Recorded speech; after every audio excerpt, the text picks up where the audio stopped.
Amen. Content d'être parmi vous ce matin. Ce matin, le message que j'ai sur mon cœur, j'imagine que ça serait le genre de message que Dieu aimerait être face à face avec nous, assis, les yeux dans les yeux, afin qu'on puisse saisir la profondeur du message, afin qu'on puisse saisir toutes les richesses qu'il y a dans le passage de ce matin. Parce que je crois qu'à travers ce passage, Dieu nous montre comment il nous aime. Et si on réalise à quel point il nous aime, on ne pourra pas faire autrement que de l'aimer de la même manière. Vous savez, quand un couple s'unit, l'homme aime la femme, j'espère, et la femme aime l'homme. Et lorsqu'on s'aime, on cherche à plaire à l'autre personne. Moi, je suis en couple, ma femme n'est pas ici ce matin, c'est à cause de moi. Je l'ai empêché de dormir toute la nuit. Alors, je suis vraiment désolé, mon épouse, ça l'écoute. Mais lorsqu'on est en couple, on aime notre femme, on fait des sacrifices. On cherche à lui plaire, à faire les choses qu'elle aime. Les choses qui lui déplaisent, on cherche à les éviter. C'est la même chose pour l'homme envers la femme et la femme envers l'homme. Alors, c'est le genre de message que je voyais, que j'imaginais que le désir de Dieu, le désir du Père, c'est de s'asseoir face à face avec nous. J'aimerais que vous le preniez comme cela, que Dieu est face à face avec vous et qu'il vous parle dans le blanc des yeux pour vous faire comprendre toute la richesse de ce passage-là. Moi, je n'y arriverai pas, mais j'espère que l'Esprit de Dieu va arriver à vous toucher ce matin. On a tous des façons différentes de préparer des messages. Pasteur Jean a sûrement sa façon à lui, la façon de faire. Cédric a sa façon à lui. Moi, j'ai la mienne. Et moi, une des façons que j'ai un message sur mon cœur à apporter à une église, il faut que Dieu dépose de quoi sur mon cœur. On pourrait ouvrir la Bible ce matin, à tous les matins, on peut ouvrir la Bible et apporter un message. Il y a je ne sais pas combien de millions de messages à travers la parole de Dieu. Mais apporter le message que les gens ont besoin d'entendre, Dieu me parle de certaines façons parfois. Parfois, ça peut être par un frère qui me dit quelque chose. Il y a un mot qui me touche, il y a un mot qui me saisit. J'écoute une prédication, et là, il y a une illustration. Et l'illustration me touche. Ça reste gravé dans mon cœur, et je ne suis pas capable de m'en passer. Et là, je me mets à méditer, à chercher et à comprendre. Le message de ce matin, j'étais à l'église il y a quelques semaines, et j'étais dans la louange. Il y a eu un chant dans la louange qui est venu vraiment saisir mon cœur. Il a tellement saisi mon cœur que j'ai sorti mon téléphone, je ne fais jamais ça. J'ai sorti mon téléphone et j'ai pris une photo du chant, parce qu'il y a une phrase dans le chant qui est venue saisir mon cœur. Et la phrase qui m'a touché dans le chant, c'est « La plus belle histoire d'amour ». La plus belle histoire d'amour. Le titre du chant, c'est « Tu as tout donné ». Et dans le chant, lorsqu'il a dit « La plus belle histoire d'amour », c'est comme si c'est venu me toucher mon cœur pour partir des séries de messages afin qu'on comprenne quelle est véritablement la plus belle histoire d'amour. Vous savez, on est tous à la recherche d'amour. Lorsqu'un couple se marie, c'est parce qu'il recherche l'amour. Lorsque Cédric et Marianne se sont mariés, c'est parce qu'ils recherchaient l'amour. Lorsque ceux qui sont mariés dans cette église, ils recherchaient l'amour. Moi, lorsque je me suis marié, je cherchais de vivre l'amour avec ma femme. On veut vivre l'amour. C'est pour cela qu'on se marie et on veut être en couple. On cherche qui n'aime pas les plus beaux chants d'amour, hein? Bon, il y en a qui vont me dire, il y a juste les femmes. Non, il y a des gars aussi. Il y a des gars aussi qui aiment les chants d'amour. Qui n'aime pas les films d'amour? Hein? Beaucoup de gens aiment les films d'amour. Moi, j'ai souvent dit à ma femme, je dis, c'est drôle, les gens vont au cinéma voir des films d'amour et ils paient pour cela, alors que nous, on vit le film. Et ça, c'est beau. Ça, c'est vraiment incroyable. Après, ça va faire 35 ans de mariage et c'est toujours pareil. Alors, c'est vraiment beau. Mais qui n'aime pas les films d'amour, les histoires d'amour? Voici quelques titres populaires.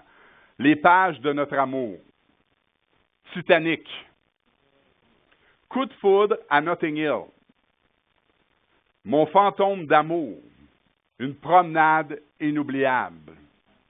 PS, je t'aime. Là, s'il vous plaît, ne me dites pas que vous ne connaissez aucun de ces films-là. OK? Il y en a qui connaissent ces films-là. C'est des histoires d'amour, les plus grandes histoires d'amour sur cinéma. Parce qu'au fond de nous, c'est cela qu'on veut vivre. On veut vivre des histoires d'amour. Et ce matin, je veux que vous sachiez que nous pouvons vivre la plus belle histoire d'amour.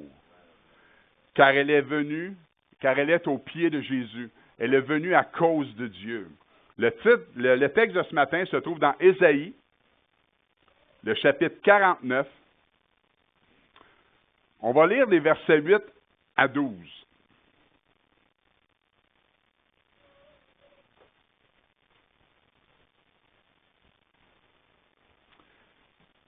Ainsi parle l'Éternel. Au temps de la grâce, je t'exaucerai, et au jour du salut, je te secouerai. Je te garderai et je t'établirai pour traiter alliance avec le peuple, pour relever le pays et pour distribuer les héritages désolés, pour dire aux captifs, sortez, et à ceux qui sont dans les ténèbres, paraissez. Ils paîtront sur les chemins et ils trouveront des pâturages sur tous les coteaux. Ils n'auront pas faim et ils n'auront pas soif. Le mirage et le soleil ne les feront point souffrir, car celui qui a pitié d'eux sera leur guide.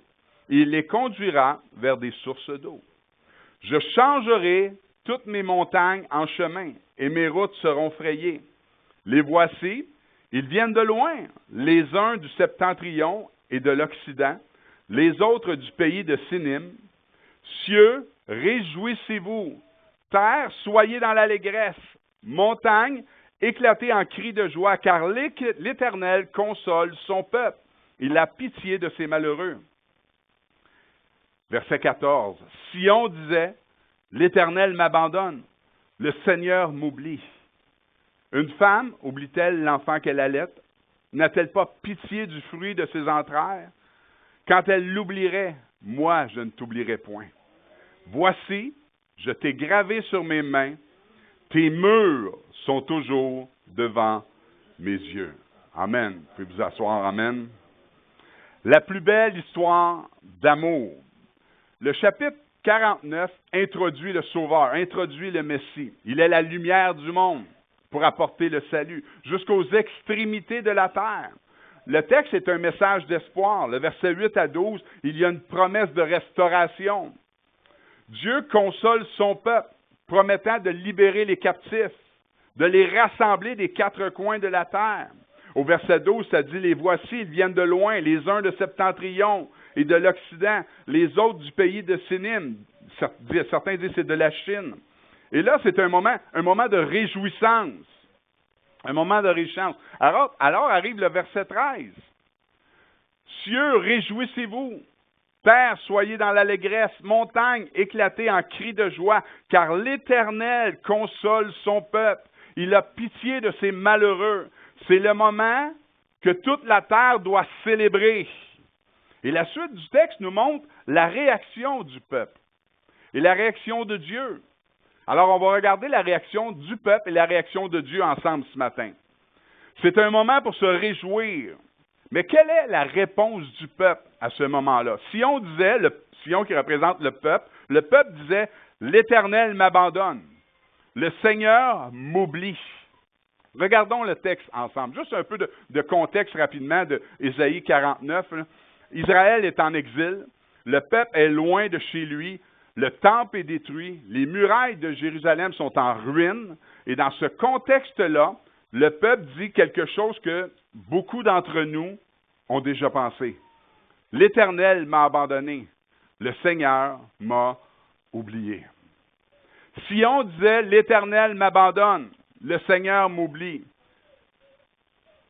Au lieu d'avoir la foi dans les promesses, dans les paroles qui venaient d'être dites, il y a deux sentiments terribles, deux sentiments déchirants qu'il prononce et que nous pouvons vivre parfois. Le premier est l'Éternel m'abandonne. Le mot abandonne, c'est le mot azab, qui signifie laisser, quitter, lâcher, laisser seul, laisser derrière. Le sentiment qu'ils avaient, le peuple, c'est que Dieu les laissait derrière. Pouvez-vous imaginer le sentiment à travers nos combats, à travers nos épreuves, à travers nos difficultés, être tellement dans la souffrance, être tellement dans la douleur, qu'en venir à dire, le Seigneur m'abandonne. Le Seigneur m'a quitté. Il m'a lâché. Le Seigneur m'a laissé derrière. Il ne s'occupe plus de moi. Le Seigneur ne s'occupe plus de moi. Un moment où j'ai le plus besoin de lui. Croire que le Seigneur m'abandonne. Combien ont déjà eu ce sentiment-là? Parfois, à travers ce qu'on vit, on pense que Dieu nous abandonne. À travers nos combats, à travers nos échecs, à travers nos blessures, à travers la maladie. Je crie à lui, mais je ne sens rien. Je crie à Dieu, mais je ne sens plus sa présence. Et là, croire que Dieu nous a abandonnés. Il n'est plus avec moi. Il n'est plus là avec moi dans mes combats comme je le sentais auparavant. Je veux changer. Je prie pour changer, mais je ne suis pas capable. Je crie à Dieu, puis je n'entends pas de réponse. Je ne sens pas sa présence. Je me sens comme dans un désert. Quel sentiment horrible que nous vivons tous à un moment de notre vie. Je crois que tous, on passe par là. Et c'est peut-être toi ici ce matin qui vis ce sentiment-là, d'être abandonné. Tu penses que Dieu t'abandonne parce que tu crois peut-être que tu es allé trop loin cette fois. Tu te sens plus digne de sa présence. Alors tu dis Dieu m'abandonne.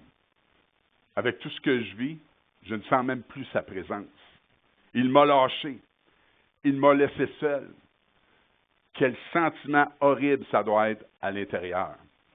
Tu es dans l'épreuve et tu as le sentiment que Dieu te laisse derrière. Que Dieu te laisse derrière. Mais le texte va encore plus loin. Le texte dit « Le Seigneur m'oublie ». Le deuxième sentiment, c'est « Le Seigneur m'oublie ». Le mot « oublier » est le mot « shakak » qui signifie « oublier », « ignorer », « cesser de prendre soin ». Imaginez être rendu à croire que Dieu nous oublie, qu'il cesse de prendre soin de nous dans mes combats, dans ce que je vis présentement, dans mes difficultés. Dieu m'oublie, nous ignore. Quel sentiment terrible. C'est-tu frustrant un peu quand quelqu'un nous ignore? Hein? Tu sais, quand tu le vois sur la rue, ou tu es dans le groupe, tu lui dis salut, mais lui, il fait comme s'il ne t'a pas vu. Quel sentiment terrible, hein? Tu vas chez quelqu'un, cogner à la porte, tu sais qu'il est là, mais il ne répond pas. On vit des choses, on croit en Dieu, on cogne à la porte du ciel, alors qu'on a besoin de lui, mais aucune réponse. Aucune réponse. Alors on s'imagine que Dieu nous ignore, qu'il a cessé de prendre soin de nous, qu'il nous oublie. Pourtant, Dieu dit au verset 13, « Cieux, réjouissez-vous, terre, soyez dans l'allégresse, montagne, éclatez en cris de joie, car l'Éternel console son peuple. Il a pitié de ses malheureux. » Comment en sont-ils venus à croire que Dieu les avait abandonnés et que Dieu les avait oubliés? Ils viennent d'avoir de belles promesses dans les versets précédents. Le verset 8, « Ainsi parle l'Éternel », des paroles encourageantes. « Au temps de la grâce, je t'exaucerai. Au jour du salut, je te secourrai. Je te garderai. » Il annonce le rétablissement d'Israël. Et suite à cette perspective d'un bel avenir, le peuple, au lieu de se réjouir, déclare « L'Éternel m'abandonne. Le Seigneur m'oublie. » Nous ne sommes pas différents de ce peuple-là. La Bible est remplie de promesses pour nous. La Bible ne dit pas que nous n'aurons pas d'épreuves. La Bible dit que Dieu sera avec nous dans l'épreuve. Dans l'épreuve. Nous connaissons notre destinée. Nous connaissons la fin de l'histoire. Nous sommes vainqueurs. Mais malgré tout, on en vient à dire parfois, « L'Éternel m'abandonne. Le Seigneur m'oublie. » Et le plus triste, c'est pas juste à le dire, mais à le croire. Alors que Dieu les encourage à se réjouir, ils voient leur réaction, ils voient leur inquiétude. Ils croyaient que Dieu les avait abandonnés. Pire, qu'il les avait oubliés. Si c'est toi ce matin qui est dans cette situation-là, je veux te dire que le texte n'arrête pas là. La suite du texte est excitante. La suite du texte est prometteuse. En réponse au peuple qui se plaint, Dieu y va d'une image saisissante. Je ne sais pas si vous réalisez l'image que Dieu donne à ce moment-là. Au verset 15, une femme oublie-t-elle l'enfant qu'elle allait? N'a-t-elle pas pitié du fruit de ses entrailles? Quand bien même elle l'oublierait, moi là, je ne t'oublierai point. Je ne t'oublierai jamais. L'image est incroyable, car l'amour le plus fort qui soit sur terre est certainement l'amour maternel. Mais malgré cela, l'amour maternel n'est rien comparé à l'amour de Dieu pour toi. Elle n'est rien. Mais même si elle viendrait à l'oublier, Dieu dit, moi, je ne t'oublierai point. Quelle image saisissante de l'amour de Dieu. Dieu aimerait vous prendre dans le blanc des yeux, vous regarder et vous dire, moi, là, je ne t'oublierai jamais. Jamais, jamais, jamais. L'une des plus belles histoires du Nouveau Testament est certainement l'histoire du Fils prodigue. On a tous lu cette parabole. Vous savez ce qui a ramené le Fils prodigue? Il savait que son père l'aimait encore. Il savait. Il savait que son père ne l'avait pas oublié. Dieu dit, là, moi, là, je ne t'oublierai jamais. Jamais je vais t'oublier. Si le Fils prodigue aurait entendu dire que son père ne voulait plus rien savoir de lui, que son père l'avait oublié, que son père ne l'aimait plus, jamais il ne serait revenu. Dieu dit que son amour envers nous est plus fort, plus grand que celle d'une femme qui allaite son enfant, que l'amour maternel. C'est encore plus fort. Je lisais une histoire, il y a eu un gros tremblement de terre dernièrement, mais je regardais une autre histoire d'un autre tremblement de terre, le 7 décembre 1988. Un séisme de magnitude 6,9 détruit le nord de l'Arménie. Susanna, sa fille Gaïané et sa belle-sœur Karine se retrouvent instantanément ensevelies sous des tonnes de béton. Karine meurt malheureusement peu de temps après l'effondrement. Bloquée sur le dos, sous un panneau de béton à peine surélevé, Susanna se retrouve dans un espace minuscule et glacial. Au bout de quelques jours, le seul pot de confiture qu'elle avait réussi à attraper est vide. Gaïané, déshydratée et affaiblie par le froid, pleure et supplie sa mère. « Maman, j'ai soif. S'il te plaît, donne-moi à boire. » N'ayant aucun liquide à lui offrir et craignant que sa fille meure sous ses yeux, Susanna prend une décision héroïque. Elle tâtonne dans le noir et trouve un verre brisé. Elle se taille délibérément les doigts pour faire couler son sang. Et elle place ses doigts ensanglantés dans la bouche de Gaïana, sa fille, pour étancher sa soif et lui donner des forces. Elle répète ce geste de survie à chaque fois que sa fillette s'agit ou faiblit. Le 8e jour, les équipes de secours et des proches qui fouillent les ruines entendent de faibles gémissements. Susanna et Gaïané sont extraites vivantes des décombres.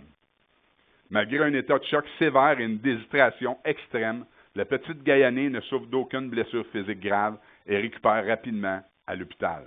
Susanna, bien que gravement affaiblie, survit également à cette épreuve.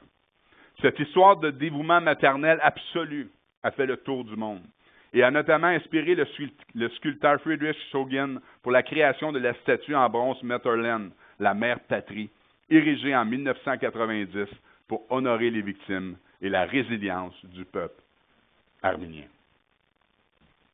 L'image que Dieu prend, c'est que l'amour d'une mère est ce qu'il y a de plus puissant sur terre. C'est le sommet absolu de l'amour humain. Et pourtant, Dieu dit, même si une mère finissait par oublier, moi je ne t'oublierai jamais. Jamais je vais t'oublier. Si l'amour humain est capable d'un tel geste, imaginez à quel point l'amour de Dieu pour nous est inébranlable. Est inébranlable. Quelle image saisissante. Après avoir donné cette image saisissante d'une mère qui allaite pour expliquer au peuple que jamais lui ne les abandonnerait, oublions pas, le peuple croyait que Dieu les avait abandonnés, mais Dieu va encore plus loin. Il ne fait pas juste leur dire qu'il ne les abandonnera jamais.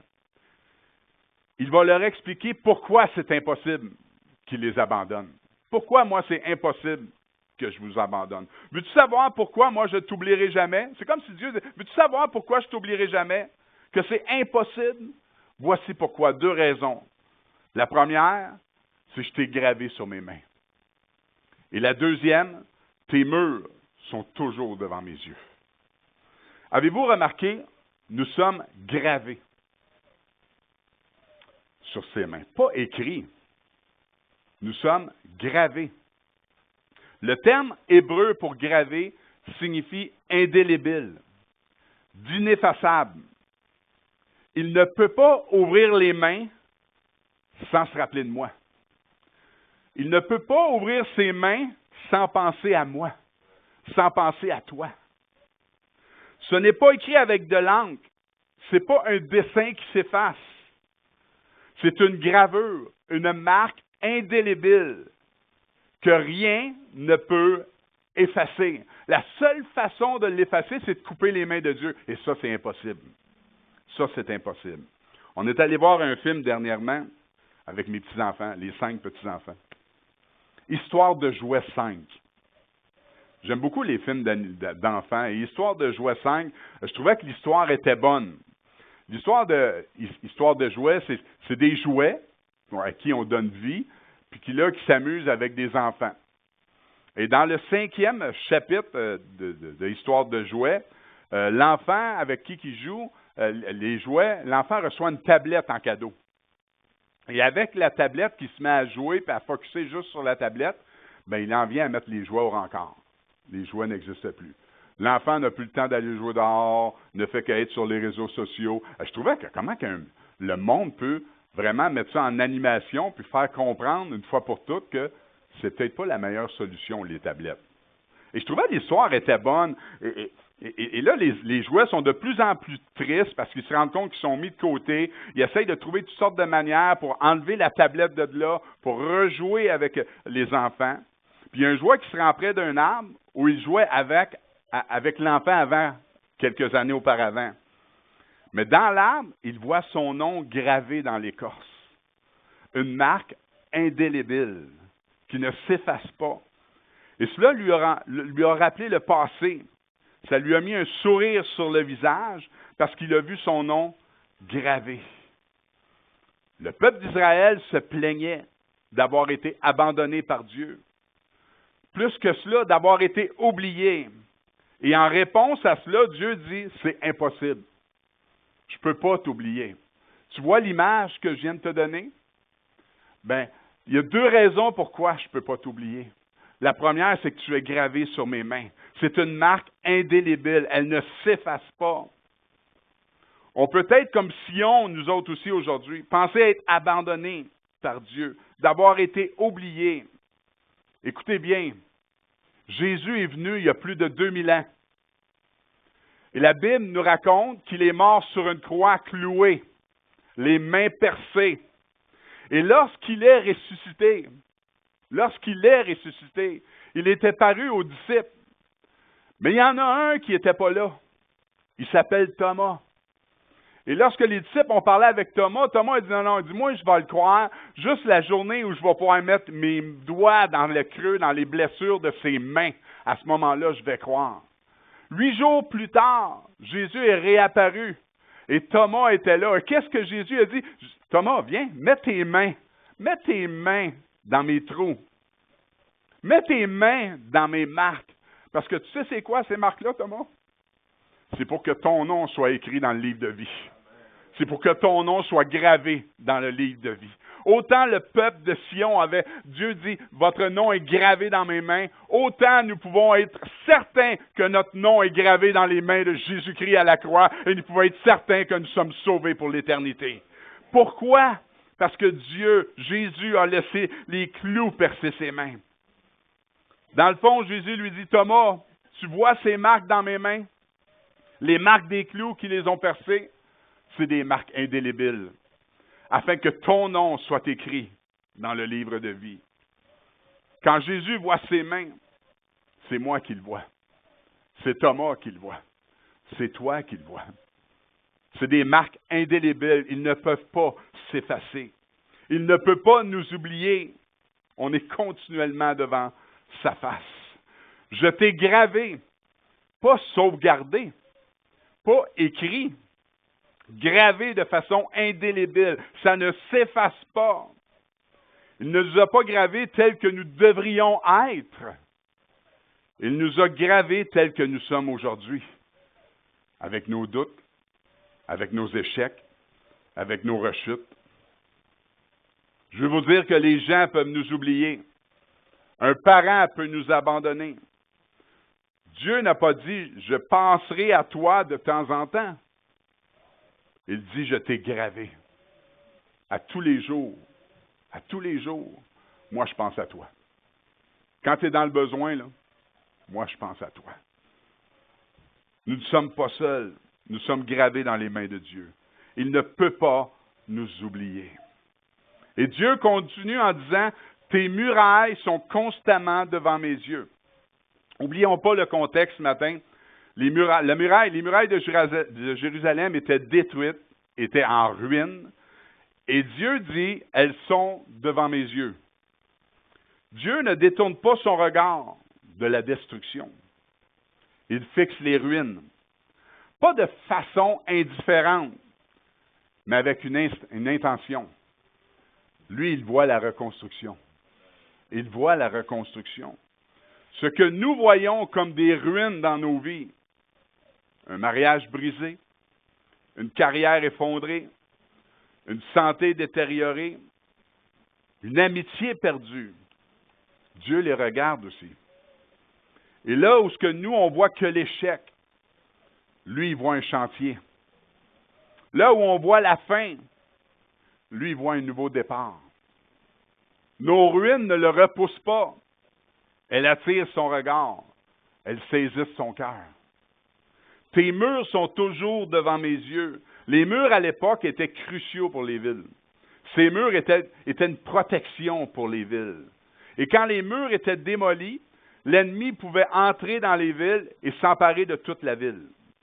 En disant « tes murs sont toujours devant mes yeux », Dieu leur dit là, « je vous garde toujours en sécurité ». Je vous garde toujours en sécurité. Par ces paroles, Dieu rappelle au peuple son engagement à sa fidélité. Il leur dit qu'il est toujours présent, même lorsque tout semble désespéré. N'oubliez pas, il répond au peuple qui dit au verset 4, « L'Éternel m'abandonne, le Seigneur m'oublie. » Non, l'Éternel ne t'abandonne pas. Tes murs sont toujours devant ses yeux. Dieu dit, ta protection ne sera pas en ruine. Moi, je vais toujours te garder, toujours te protéger. Mes yeux sont sur toi, sur tes murs de protection. Quoi qu'il arrive, moi, je vais toujours te protéger. Toujours. Quelle est votre plus grande peur? Pour beaucoup, ce n'est pas la mort. Pour beaucoup de gens, c'est l'oubli. Être rejeté par ses proches, ignoré par la société, invisible aux yeux de tous. Ici, on a un peuple entier qui vivait ce traumatisme-là au milieu des ruines de Babylone. Il criait « Dieu m'oublie, Dieu m'a oublié ». Et c'est dans ce trou noir du désespoir qui résonne l'une des déclarations les plus bouleversantes de toute la Bible. « Je t'ai gravé sur la paume de mes mains ». Imaginez la scène. Jérusalem est ensemble. Le temple est détruit et le peuple d'Israël est traîné de force en exil. À Babylone, tout leur rappelle leur défaite. Brisés, ils font le deuil de leur relation avec Dieu. Mais au moment où le peuple croit que l'histoire est finie, le prophète Ésaïe se lève. Il n'apporte pas un reproche. Ce qu'il apporte, c'est un poème d'amour. Dieu va utiliser l'image la plus intime qui soit pour relever leur foi, l'encre indélébile de sa fidélité. Je veux vous dire ce matin qu'un dessin s'efface. Un tatouage peut se faire enlever. Mais une gravure, ça implique qu'on entame la chair, qu'on marque le métal ou la pierre pour toujours. Quand le peuple juif captif à Babylone a hurlé sa solitude, Dieu n'a pas simplement fait une promesse verbale. Il a montré ses mains. Puis il a dit, regarde, ta vie est gravée dans ma peau.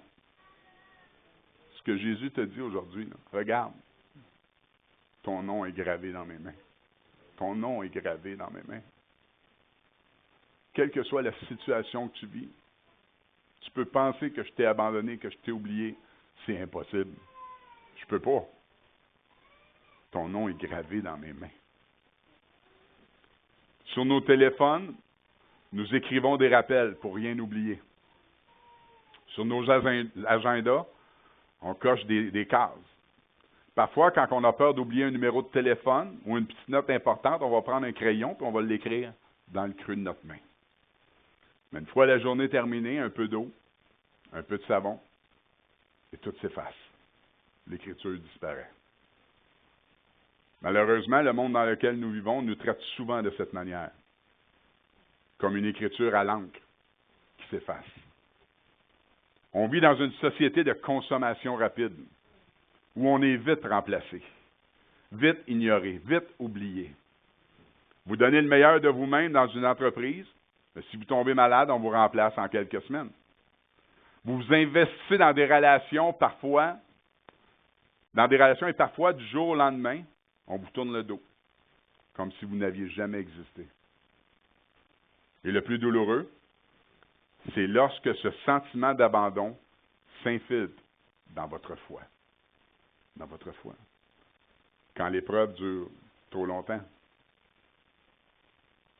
Quand la maladie persiste. Quand les finances restent bloquées, malgré les prières. Quand le ciel semble fermé et que Dieu se tait.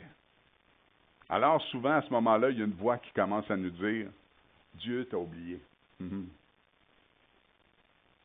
Dieu t'a abandonné. Tu es tout seul. C'est exactement le cri de détresse qu'on entend dans notre texte d'aujourd'hui, dans le livre d'Ésaïe. Peut-être qu'en venant aujourd'hui, ou en écoutant ce message en ligne, c'est exactement le cri de votre cœur.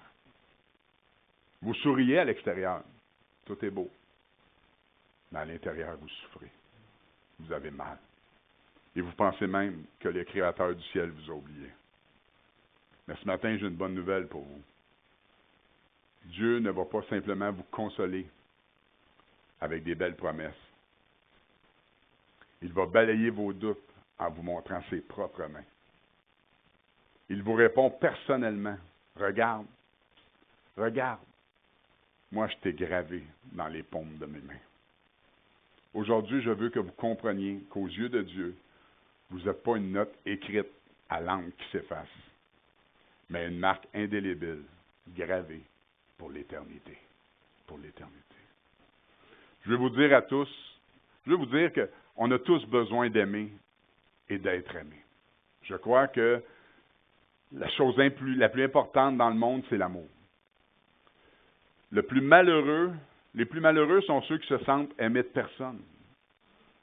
Et je crois personnellement que beaucoup se suicident à cause de cela, parce qu'ils se sentent aimés de personne. On a au Québec un des plus hauts taux de suicide au monde.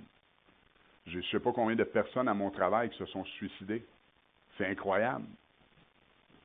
Ces gens-là ne se sentent pas aimés. Les gens ne se sentent pas aimés, les gens ne se sentent pas dignes, se découragent en pensant que personne les aime. Je me souviens du temps où j'étais pris avec la drogue. Je faisais du mal à plein de gens autour de moi, c'est incroyable. Mes parents, là, c'est pas croyable ce que je leur ai fait subir. Je n'ai jamais raconté ça, je vais raconter quelque chose juste pour vous montrer à quel point je les ai fait subir. Non pas pour glorifier ou quoi que ce soit, ça n'a rien à voir, c'est vraiment pas beau ce que j'ai fait, mais juste vous montrer dans quel état que j'étais. Tellement pris par la drogue, mes parents étaient concierges d'un bloc appartement de 40 personnes. Et à cette époque, les gens venaient payer en argent souvent. En argent, le loyer au concierge. Le concierge donnait un reçu et mes parents cachaient cet argent-là des 40 logements à une place. Puis une fois par mois, le propriétaire venait ramasser le loyer. Et moi, quand je voulais avoir ma drogue, à un moment donné, il me passait une bulle d'aller dans leur cachette et prendre 50 $ dans un loyer, 100 dans l'autre, 50 dans l'autre, 50 dans lui, pour finalement aller prendre ma drogue. Mais eux, quand ils sont arrivés devant le propriétaire compte l'argent. Il manque 50 ici. Il manque 100, là. Il manque 50. Là. Horrible. Horrible ce que j'ai fait vivre à mes parents. Alors, ça a fait que je suis venu à me haïr. Vraiment à me haïr. J'haïssais ce que je faisais. Je ne m'aimais pas. Je n'étais pas capable d'arrêter. C'était plus fort que moi. Et là, je me suis mis à me dire, personne ne doit m'aimer. Moi, je suis juste un paquet de troubles. Et pour régler la situation, j'ai pensé au suicide. En pensant que ce serait la solution. Ce serait la bonne chose à faire. Jusqu'au jour où j'ai vécu la plus belle histoire d'amour. En lui, mon sauveur. Au moment où j'ai cru que mon nom était gravé dans ses mains. À partir de ce moment-là, ma vie a changé. Mon cœur a changé. Pour moi, pour qui j'étais, il a gravé mon nom dans le creux de sa main. Je ne sais pas ce que vous vivez ce matin, mais je vais vous dire, Dieu ne vous a pas oublié. Il ne vous a pas oublié. Non seulement il ne vous a pas oublié, il ne peut pas vous oublier. C'est impossible. C'est impossible.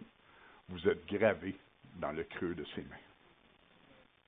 Et c'est à ce moment-là que j'aimerais que Dieu soit devant vous et qu'il vous le dise en le blanc des yeux. Tu vois mes mains là? Ton nom est gravé. Je ne peux pas t'oublier. C'est impossible. Non seulement je ne peux pas, mais je ne veux pas t'oublier. Parce que c'est volontairement que je suis allé à la croix.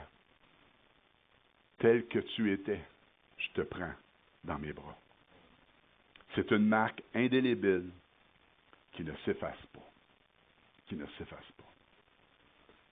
Le message que j'avais à cœur pour vous ce matin, c'est vraiment un message que je prie qui rentre dans le plus profond de votre cœur, de votre être. Que vous sortiez d'ici avec cette image d'une mère qui allait, qui est l'image d'amour parfait sur cette terre, mais que cet amour-là, c'est rien comparé à l'amour de Dieu pour toi. Et non seulement il t'aime, mais il ne peut pas t'oublier, parce que ton nom est gravé dans ses mains. Tes murs, ta protection est toujours devant sa face. Oui, il y a des épreuves, oui, il y a des moments de difficulté, mais Dieu est là. Il voit tes épreuves. Il est toujours ta protection, malgré ce que tu vis. Il ne peut pas t'oublier. C'est impossible.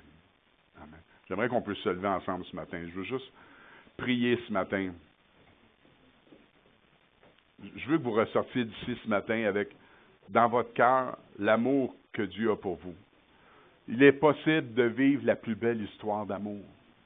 Il y en a pour qui ils nous raconteraient leur histoire, ce n'est pas une belle histoire. Ce n'est pas une belle histoire d'amour. Mais l'histoire que nous vivons avec Dieu, c'est la plus belle histoire d'amour. Il n'y a pas de plus belle histoire sur cette terre que de vivre un amour avec Dieu. Et que nous soyons en couple, célibataires, seuls, nous pouvons tous vivre la plus belle histoire d'amour qui existe. Et ma prière ce matin, c'est que vous la viviez. C'est que vous la viviez. C'est que vous reconnaissiez, que vous soyez convaincus que c'est impossible que les marques de votre nom soient effacées. C'est des marques indélébiles. Indélébiles. Alléluia, Seigneur. Alléluia, Jésus.